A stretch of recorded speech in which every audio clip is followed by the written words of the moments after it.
a meeting of the ARC to order at 4 o'clock. Erica, could you call the roll? Sure. Thank you. Chair Bluth, Here. Vice Chair Hunter, Present.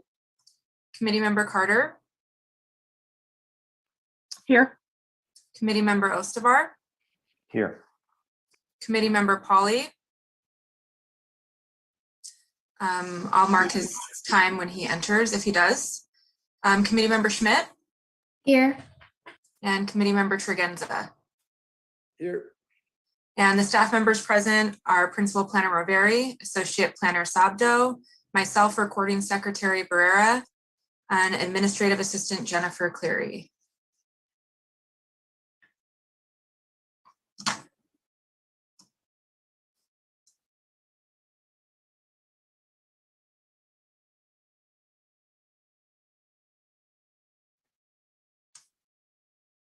Now would be a good time to announce the public comment methods to join if you would like to do that. Sure. If not, I also am available to do that. Members of the public are encouraged to join our meetings via Zoom Gov, a secure service that connects you with live with no lag time. This meeting is also streamed live on youtube.com/City of Monterey.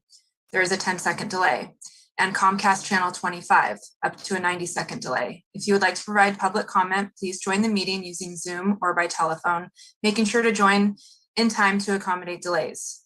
To join the Zoom meeting from a computer or phone, use the link or phone numbers on the agenda posted at isearchmonterey.org.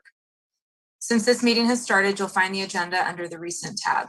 To join by telephone, dial 833-568-8864, then enter the webinar ID. Today's webinar ID is 161-914-9563. To provide public comment via Zoom, please use the raise your hand function at the bottom of your screen. To provide comments by phone, dial *9 to raise your hand, then *6 to unmute when called upon. Public commenters will be announced using their last 3 phone number digits or the name typed into Zoom.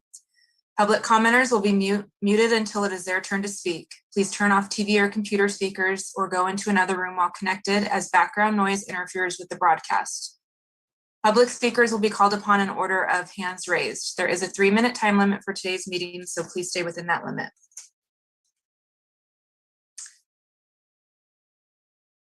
Chair Bluth, I believe you're muted if you're speaking.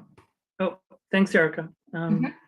Do we have anyone? I don't see any. There are 2 attendees and there are no hands raised. Okay. Is there a motion to approve the consent agenda? Chair Bluth, we have a presentation first. It's item 2 on the agenda. Oh, okay, I'm sorry. I guess, can we go ahead with the presentation? Fernanda? Thank you. Thank you. Yeah, I have 2 presentations to make, and they are both regarding housing bills that were passed by the California Senate. And one of them is SB 35, the other one is SB 9. So I will share my screen. Okay.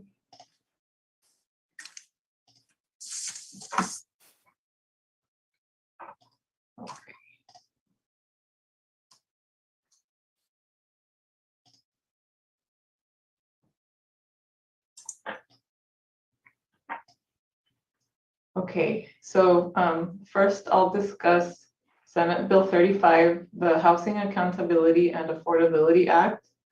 And I just wanted to give a presentation about this today to all of you because it's important for you to know the new housing legislations that the city has to comply with because we're having to change some of our procedures in order to comply with these laws.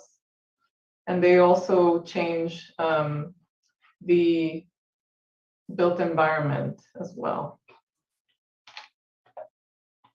So Senate Bill 35, it basically we have to, it applies to certain qualifying multifamily housing developments and it requires that a ministerial review process occur for these qualifying developments, meaning that there is no discretionary review allowed. So the project, if it meets certain objective planning standards, then the project is ministerially approved and there is no discretion. These projects must provide specified levels of affordable housing and meet other specific requirements. And the intent of Senate Bill 35 is to facilitate and expedite construction of housing in the state and to mitigate against high housing costs. And the bill sunsets on January 1st, 2026. So the State Housing and Community Development Department assigns each jurisdiction a housing production goals for different income categories. And this is referred to as the Regional Housing Needs Allocation. So the city was assigned a certain number of housing units to build or to have developers build in the city. And that was for the years 2015 to 2023. So we're starting a new cycle in 2023 where the state will assign more housing units to produce. Unfortunately, the city was not able to produce the required number of housing units. And so we have to, SB 35 applies to us. So we did not satisfy the housing unit goal. And so now we have to review projects on a ministerial basis. And these SB 35 applies to certain affordable housing projects. So the projects that qualify, basically, again, no discretionary approval can be required, and there are processing timeframes specified in the government code. Because there is no discretionary review, the project is not subject to CEQA. And the applicant must first submit a preliminary application that includes all of the information in the government code to make sure that their project qualifies for an SB 35 ministerial review. So there is one good thing, I guess, is that design review is allowed, but it's still not a discretionary action. It's basically what the design review can entail is it can be, basically we would go through a checklist to make sure that the project meets objective design standards. So it's still not something, there can be no subjective review. And the design review cannot in any way inhibit, chill, or preclude the ministerial approval provided by SB 35. So these are the projects that would qualify for an SB 35 streamlined review. The project needs to have at least 2 multifamily residential units. And for mixed use projects, at least 2/3 of the proposed development square footage must be designated for residential use. The project needs to have a minimum affordable amount of units. So the project would need to have, if it contains 10 units of housing or more, it must reserve at least 10% of the total units as affordable. And the project would need to be on a legal parcel with 75% of its perimeter adjoining parcels that are developed with urban uses.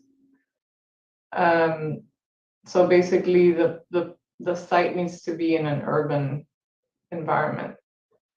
The project site cannot be within a coastal zone, prime farmland, wetlands, high fire severity zone, hazardous waste site, delineated earthquake fault zone, floodplain, floodway, community conservation plan area, habitat for protected species, or encumbered by a conservation easement. The development cannot demolish a historic structure, and the project would need to be consistent with any objective design standards that the city of Monterey that would apply through the city of Monterey. And so SB 35 defines objective design standards as those that involve no personal or subjective judgment and are uniformly verifiable by reference and are knowable by both the development applicant or proponent and the public official.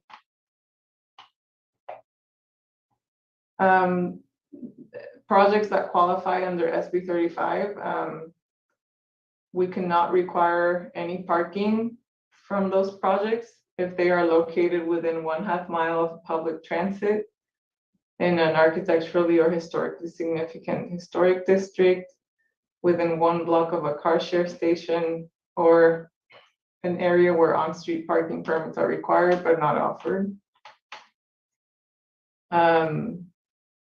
If none of those apply, no more than 1 parking space per unit can be required. Amanda, can I ask you a question before we get too far along? Oh, sure. You said part of one of the requirements was that it couldn't be in a fire zone, it couldn't be in a flood zone. There were all these different types of zones they couldn't be in. Do we know what percentage of our city that applies to, all those different zones? We have not done a geospatial study of where to see like what percentage of the city would fall under any of those zones. Yeah. But I imagine that, we don't have any prime farmland, but we do have a coastal zone, fire zone, earthquake zone, not an earthquake fault zone actually, but we could do that study, and we will have to, because as soon as we receive an SB 35 application, we will need to do this exercise. It just seems I like it's remember really in a restrictive. previous presentation for the fire zone that a lot of the areas on Skyline and going down into Old Monterey are covered in a severe or high fire zone. Yeah, there's a lot. I mean, over where I live too. The reverse might be easier, just urban infill. There's a lot of empty parking lots around town. That is a good question. We're just not there yet with finding developable parcels under SB 35. Yeah, that's my question is, we have all these criteria and they want us to develop, but the question is, there's so many things that are out, where can we actually do it? And the state comes to tries to come down with the one size fits all, and it doesn't always work that well for municipalities. Yeah, so I could say that our specific plan areas would most likely receive most of the SB 35 applications. So we would just have to double check to make sure that none of these zones would apply. Thank you. Okay. So in order for the SB 35 timeline to start, an applicant would have to submit an application specifically requesting SB 35 processing. And within 60 days of application submittal, we would have to see if the project would be eligible for streamlining. And and it's 90 days if the project has more than 150 units. The project needs to be approved, or the ministerial approval needs to be finished within 90 days of project application submittal, or 180 days if the project has more than 150 units. So again, no public hearings would be allowed, but design review would be allowed. And it can be conducted by the Planning Commission or an equivalent board, such as the ARC. And design review must be objective. And again, we would have to go through a checklist to make sure that the applicant meets all objective standards. Because SB 35 projects are ministerial and therefore not subject to CEQA, the city could not require the applicant to prepare any studies that are usually required under CEQA, such as traffic, air quality, or noise studies. However, one thing that the city is required to do, which it usually does under CEQA, is that we need to consult with Native American tribes on the proposed project. And the consultation continues until the tribes agree that there are no impacts, or we come to an agreement on mitigation, or if the parties don't agree, then the project is not eligible under SB 35 streamlining. So what we are doing now is we are taking a look at our specific plans, because our specific plans for downtown North Fremont and Lighthouse, they contain many guidelines, design guidelines, and those are not allowed to be applied to SB 35 projects, because only standards are allowed to be applied, and they need to be objective. So by objective, we mean numerical, something that is easily understood by any party that is reading it. So for example, setbacks are objective because they are numbers. But if we want to say the project needs to look like this type of architectural style, well, that could be very subjective, because one could argue that the style could have many different ways that it could look like. And so I know this is a lot, but I'm open for questions, and we are actively amending or preparing specific plan objective standards. Fernanda, I have one question on it. Is informational. We're in the midst of a very dry, rainy season, and drought is a great concern.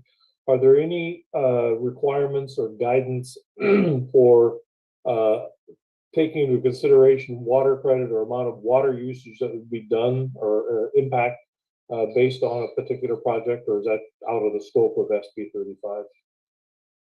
So we are still under a moratorium on, we cannot have new water meters set in the city of Monterey. And so any new projects, whether it qualifies for SB 35 or not, would need to use existing available water credits. So that moratorium still applies. Has there been any decision from the State Water Resource Control Board to allow Monterey to use their extra water for affordable housing? No, we have not Okay. got a decision.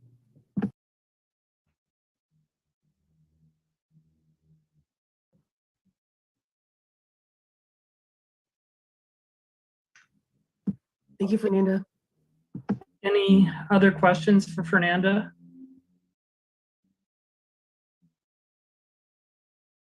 Okay, I guess we'll move on to the consent agenda item, which was Well, the I'm minutes. sorry, We I have have one more. another presentation. Yes. Oh, one more, okay.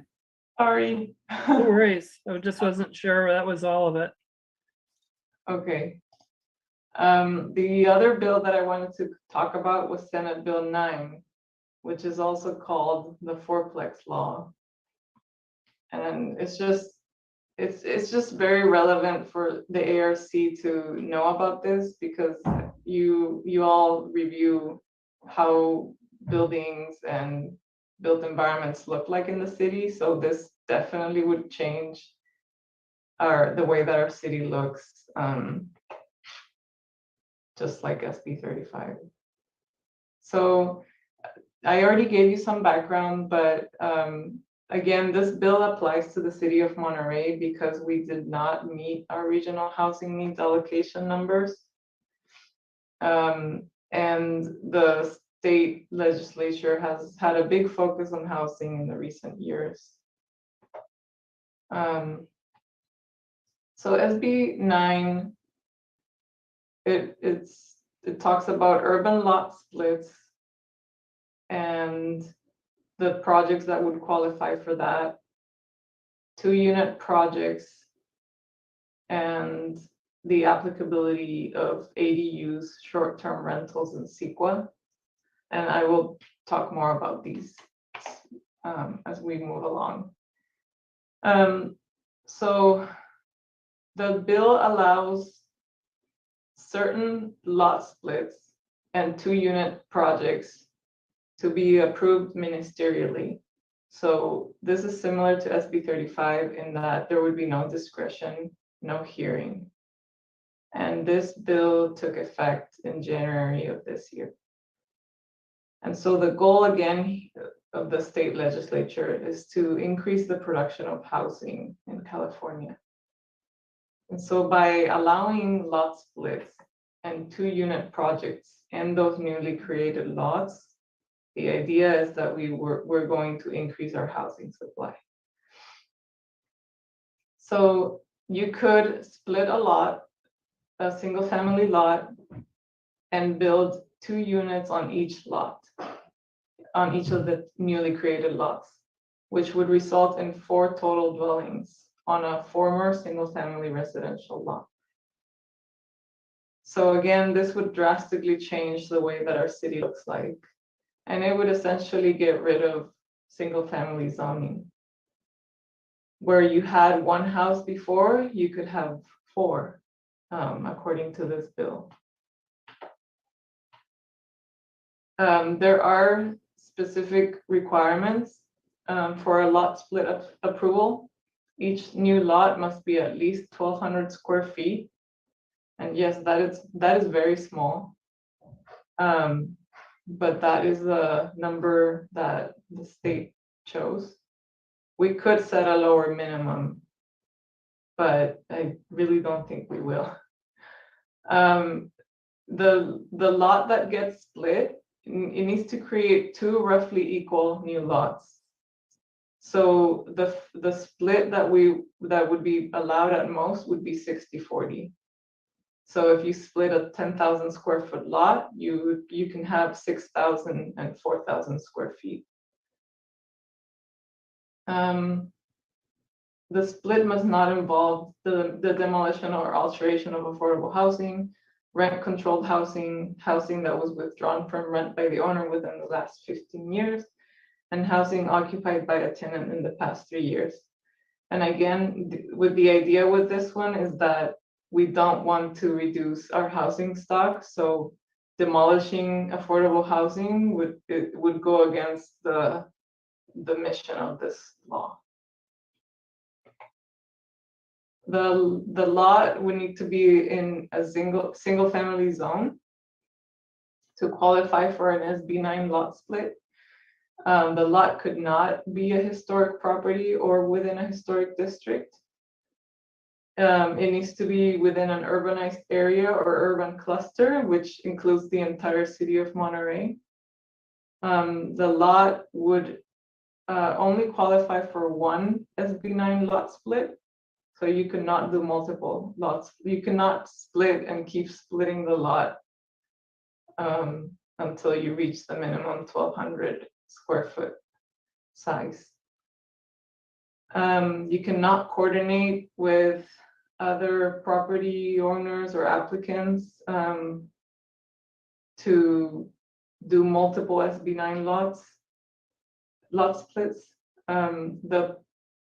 A lot split would have to be consistent with our Subdivision Map Act or otherwise meet objective criteria. The lot cannot be located on that list of zones that I talked about previously, so it cannot be in the fire hazard zone, floodway, etc.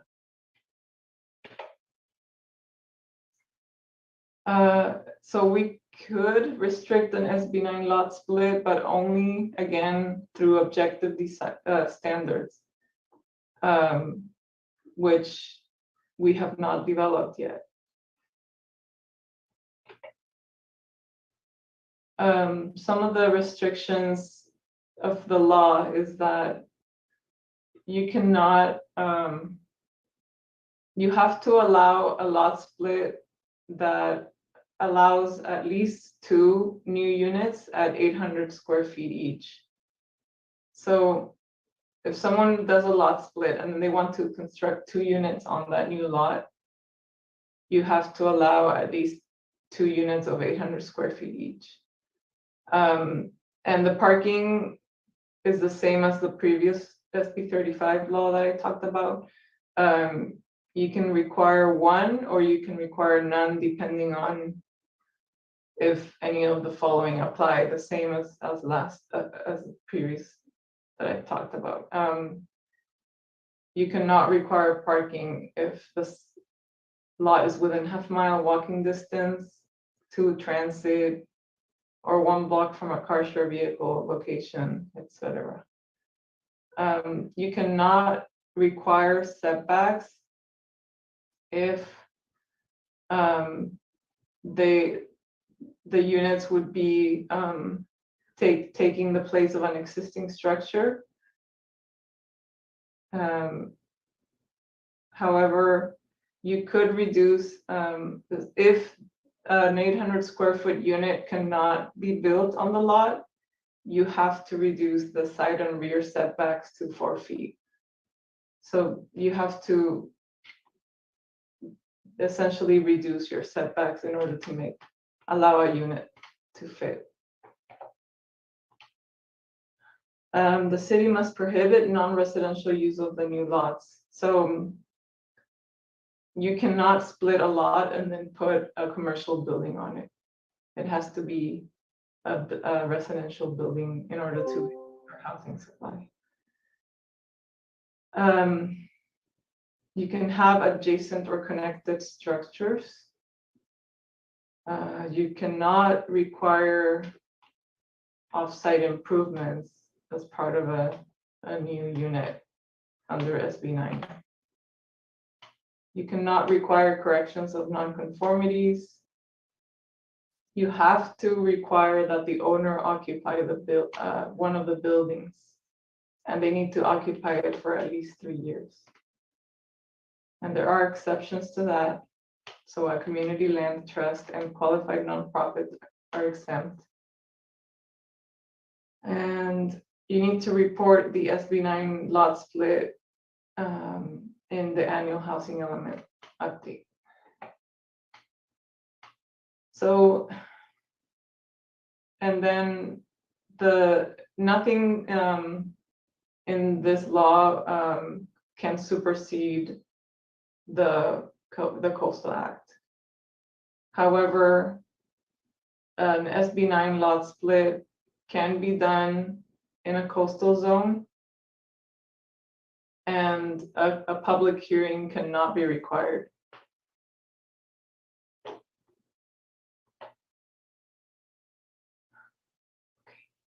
And we could deny the only basically they need to a lot split would need to meet all of the previous things that I mentioned. But a lot split could be denied if if there is an adverse impact identified.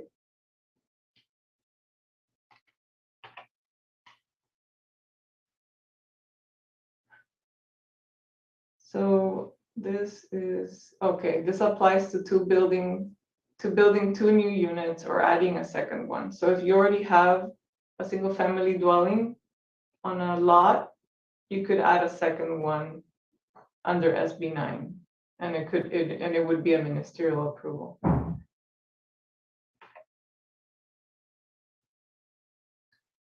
And again, it needs to be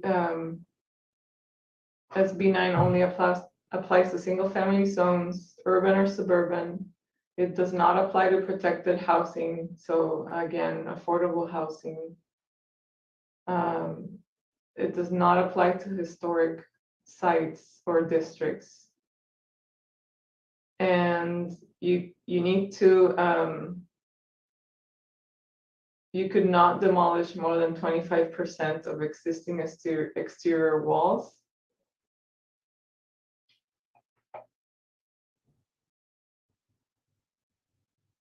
Same, so any new 2 units that get produced would need to be reviewed objectively only. I think I repeated this. But so you can have up to 2 new units on a lot split. So if, let's say you build a duplex on one of the lots, you cannot then add an ADU on top of that, because an ADU is considered a unit. You cannot have a duplex plus an ADU, because that would be 3 units. And same thing with JADUs. Short-term rentals are not allowed in any dwelling unit created under SB 9, and CEQA does not apply.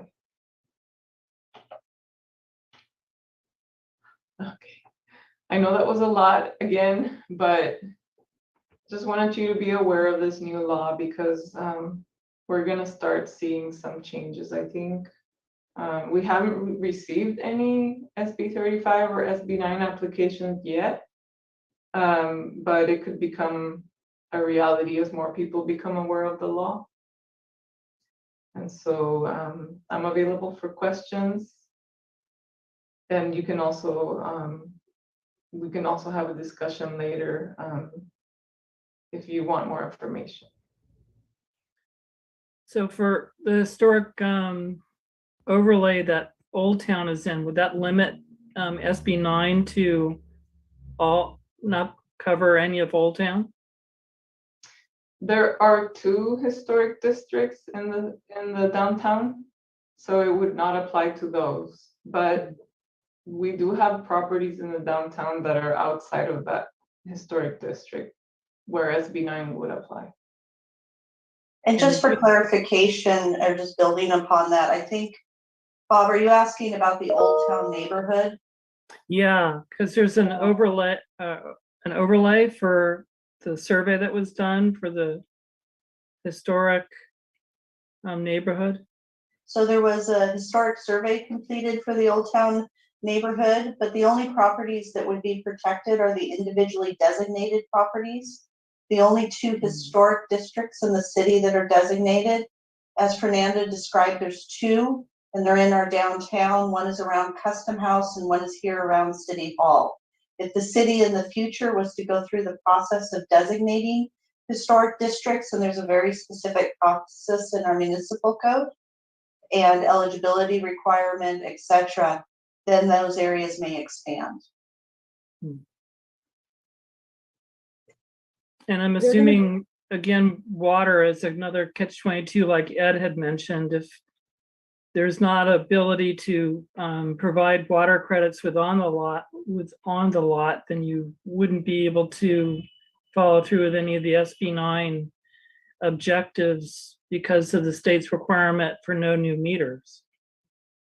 Right, so any new units that you want to create would have to be done with existing water credits on site. And I'll say there is a distinction in the law that Fernanda described. The one is the new unit behind the existing house. The other is that cities are compelled now to approve subdivisions. And you may actually be able to approve the subdivision without water credits or a water meter and just create a vacant lot. We're going to learn more about that as a city as we develop our SB 9 ordinance. It's a technical question that a lot of the planners have, is are we required to approve a subdivision without adequate water resources or a water meter and just create a vacant lot? So what people could potentially do is subdivide without water. I'll say that's going to be subject to review and consideration. We're not sure yet.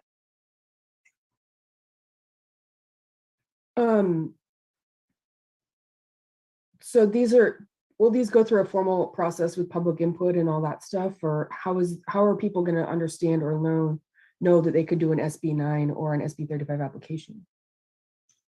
So we are not publicly promoting lot splits, but we are going to adopt our SB 9 ordinance with objective standards.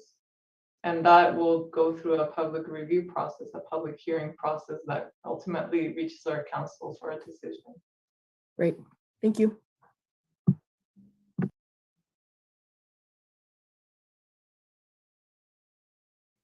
Any more questions for Fernanda? Or Kim?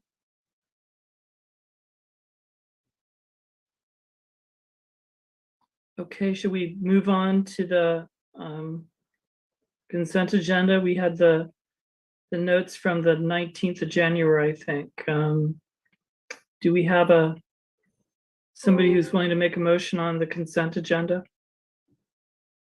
Make a motion to approve.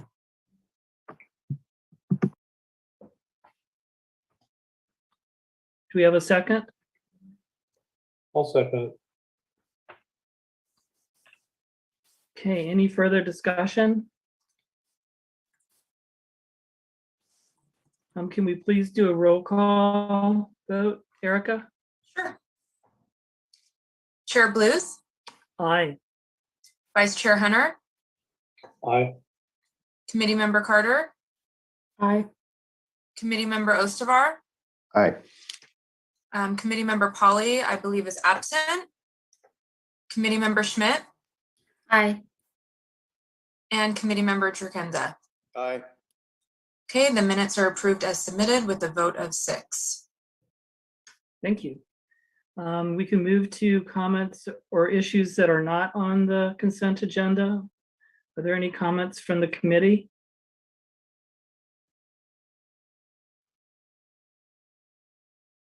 I'm sorry, should we open this up to the public?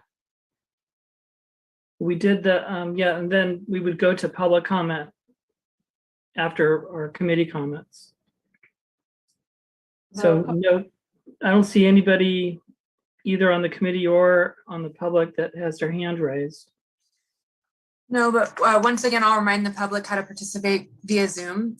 Members of the public are encouraged to join our meetings via Zoom Gov, a secure service that connects you live with no lag time. To join the Zoom meeting from a computer or phone, use the link or phone numbers on the agenda posted at isearchmonterey.org. To join by telephone, dial 833-568-8864, then enter the webinar ID. Today's webinar ID is 161-914-9563. To provide public comment via Zoom, please use the raise your hand function at the bottom of your screen. To provide comments via phone, dial *9 to raise your hand, then *6 to unmute when called upon. Public commenters will be announced using their last 3 phone number digits or the name typed into Zoom. Thanks, Erica. You're welcome. Do you see anybody with their hand raised? There are no hands raised. Okay, well, if somebody does have a comment later, maybe we could listen to that at a later time. We'll close public comment and move on to the first public appearance item, which is consider 11 Portola Avenue, application ERP-21-0234 for preliminary and final architectural review of the demolition of an existing one-story residence and the construction of a new one-story single-family residence. Staff, do we have a presentation, which I see that just came up? Yes. Hi, my name is Christy Sabdo, Associate Planner with the City of Monterey. I will be presenting 11 Portola Avenue, the construction of a new single-family residence. Can you see my screen fine? Everything looks good? Okay. So I just wanted to share the general vicinity of the project site. It's in the vicinity of Del Monte Avenue and Casa Verde Way, near Bayview Academy. It's located on Portola Avenue. And Sorry. so more specific. Sorry to interrupt, but could you make it into presentation view? I am. Is it not showing as a presentation? I see two. So I see one big screen and then a little screen showing the next slide. Okay, let me try sharing again, maybe a different way. Okay, I will try this way. Is that better? Yes. Oh, great. Okay. The project site is zoned R1. It's in the low density residential general plan area. It's also in the Villa Del Monte neighborhood, a non-design review neighborhood. It's located, you could see that Portola Avenue is where it fronts, and then there's an alley in the back. Where it says 15, that's actually, I'm going to share a picture of it. It's not a residential site. To the west of it, number 9 is a residential property. And then in the rear, there's an alley. And then number 22, that's a residential site.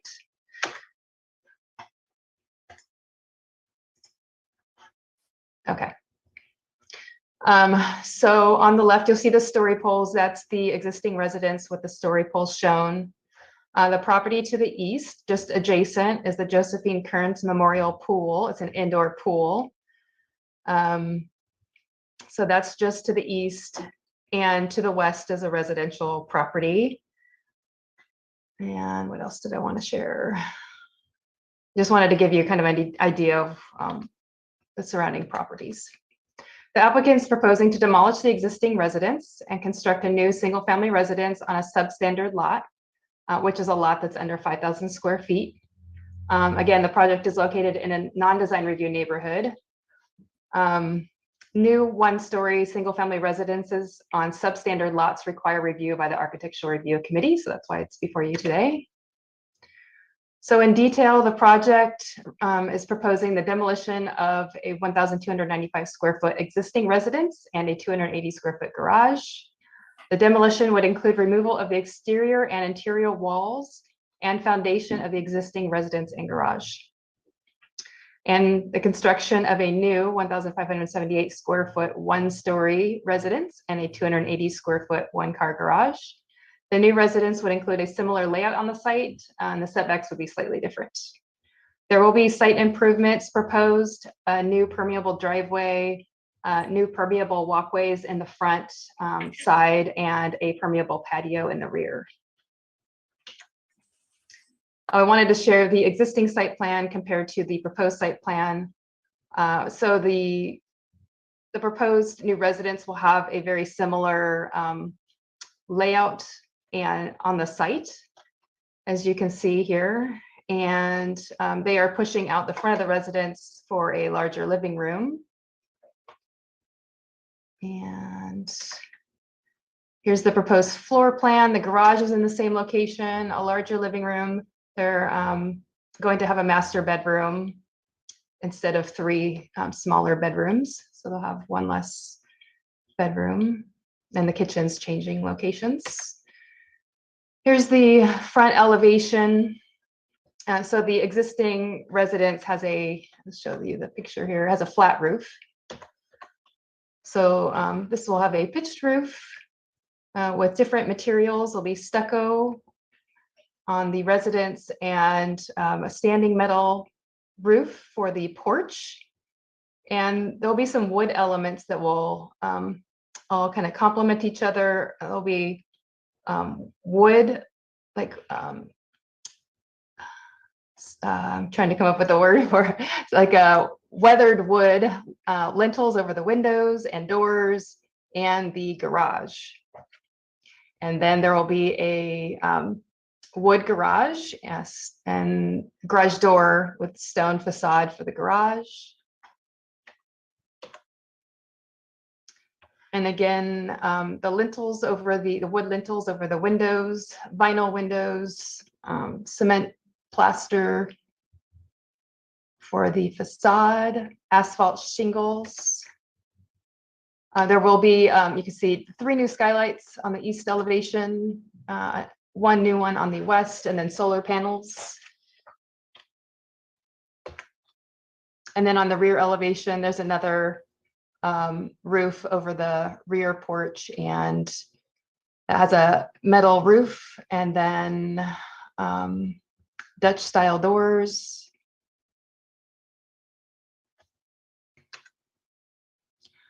So the proposed roof pitch is 612 for the main roof, and then for the 2 porches, it's 412. I split the landscape plan into 2 just so you could actually see it. This is the front yard. Their existing driveway is concrete right now, but it's going to be a permeable concrete or a permeable driveway, walkway, plants,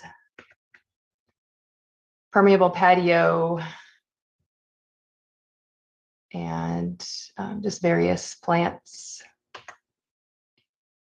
The staff has reviewed the project with the R1 standards, and it does meet all of the standards. The maximum height proposed is 16 feet 7 inches, and the maximum allowable is 25. So as going through the architectural review findings, the proposed siting form and massing are appropriate and that they are of single family character. The architectural style is appropriate for the project site, the immediate area, and the city. The siting form and mass is largely going to be similar. Architectural style is changing, but it's appropriate for this residential neighborhood. The proposed project will not unreasonably impair the views, privacy, or living environment currently enjoyed by other properties. The existing residence to be demolished includes windows along both east and west elevations. The proposed residence includes a greater number of windows. However, because the property includes a 6-foot high fence that will be retained, new privacy impacts are not anticipated. This is also located on a 1st story. Story poles and netting were installed, and they outline the mass, height, and shape of the proposed new 1-story residence. To date, staff hasn't received any comments from neighbors. Here are pictures of the story poles. Here's the front elevation, the rear yard, and the rear elevation showing the pitch of the roof. And then I just showed a picture standing in the rear yard looking north that the house to the rear is pretty far from the back of the residence. So I don't anticipate any privacy issues there. The east elevation, you could see that it's pretty much the same, just hugs that existing residence there. The main difference is there's a pitched roof instead of a flat roof. The proposed project is substantially consistent with the Monterey General Plan, and it will be consistent with the low density residential land use designation. The remodel and addition will be of single family residential character. The property is not located in a design review neighborhood, so there is no adopted area plan to review it against. The proposed finish, colors and materials, landscaping and fencing and all other features are appropriate for the project site. They will have presidential rooftop shingles, light dark charcoal color, a wood roll-up door on the garage, permeable concrete driveway, patios and walkways, a Cooper stone veneer for the garage, for the porch framing and window lintels and over the doorways and the garage. There's going to be a weathered look to the wood. They'll all complement each other. The main color of the residence is going to be this, it's called gray board, but it looks like a kind of an off-white or cream color. And the accent colors are going to be this light gray. And then the roof pitch of the house will be appropriate. And so will the materials of the roof and complementary standing seam metal roofs for the porches. These finishes and colors are appropriate and that they complement the architectural style and are of single-family residential character. The existing fencing would complement the proposed finishes of the residence, and the existing landscaping would be reduced in the rear yard to accommodate a new rear yard patio. But they are proposing new landscaping, which would enhance the neighborhood. Staff recommends approval of the preliminary and final architectural review, which would approve a demolition of an existing one-story residence and construction of a new one-story single-family residence at 11 Portola Avenue. I'm available for questions, and it's my understanding that the applicant is online as well. Thank you. Thanks, Christy. Does anyone on the committee have any questions for Christy? Only a very brief question. Am I reading that correctly? That's real stone, but a veneer that's shown on the house? Let's see. The stone for the garage? Correct. The veneer, yes, veneer stone. Santa Maria Cooper stone veneer. Okay, thank you.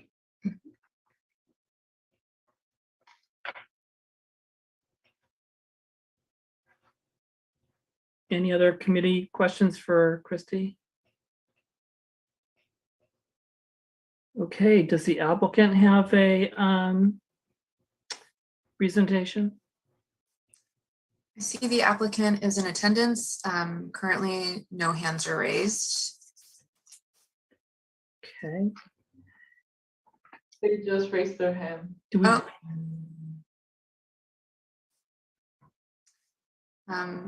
I'll go ahead and allow Mark Thompson to speak. Thanks, Erica.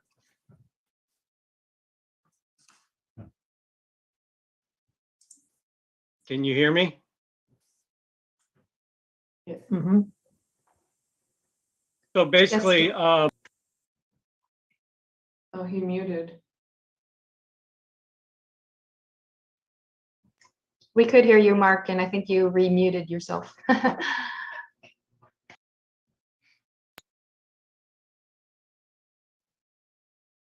He's still muted. can you hear me now? Yes. So what we've done is a reconstruction of the existing single-family dwelling, basically in the same location. It is a substandard lot. I think we've done a very good job as far as blending with the neighborhood, probably improving the look of the structure to help the neighborhood. The materials and colors, the owners and myself, I think we put together a pretty good package. I think it's overall a very good design for the neighborhood. And I am here for any questions from the committee. Thanks, Mark. Any questions from the committee for Mark?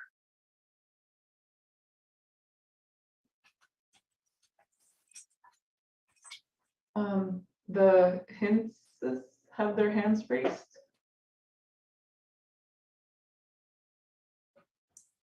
Go ahead and ask them to unmute.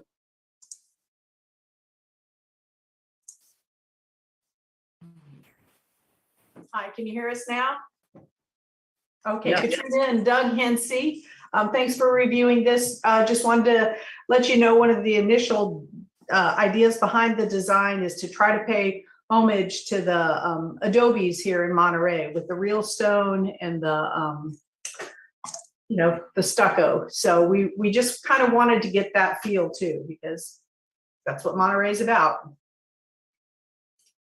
Thank you.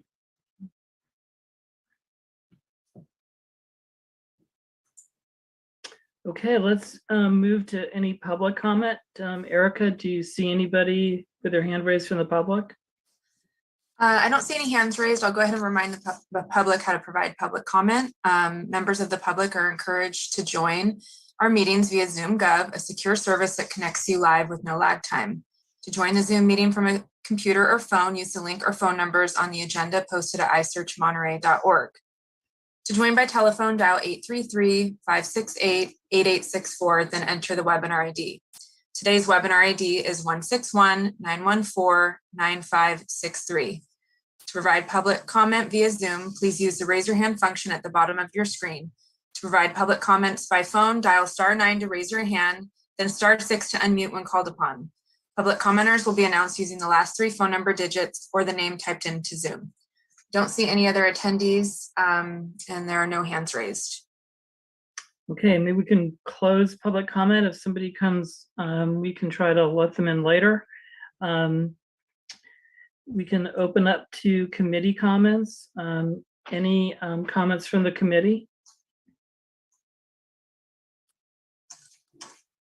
Patrick, this is a really cute neighborhood. My daughter went to school at Bayview Academy, and obviously a great, well thought out plan here. I'm glad that they're going to, do a demolition instead of trying to just fix up the existing structure. So yeah, I think this is a definite improvement for that neighborhood.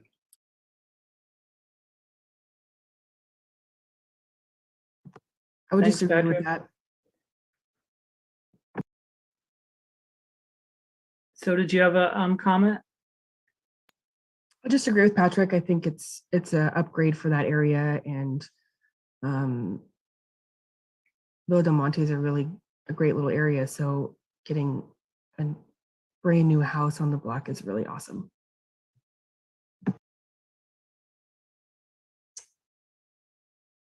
Hey, should we move to make a motion to approve? I'll throw it out there. I move to approve 11 Portola Avenue application ARP 210234 for preliminary and final architectural review. Do we have a second? I'll second it. Great. So motion by Pat and seconded by Zoe. Erica, could we please do a roll call? Absolutely. Chair Bluth, Aye.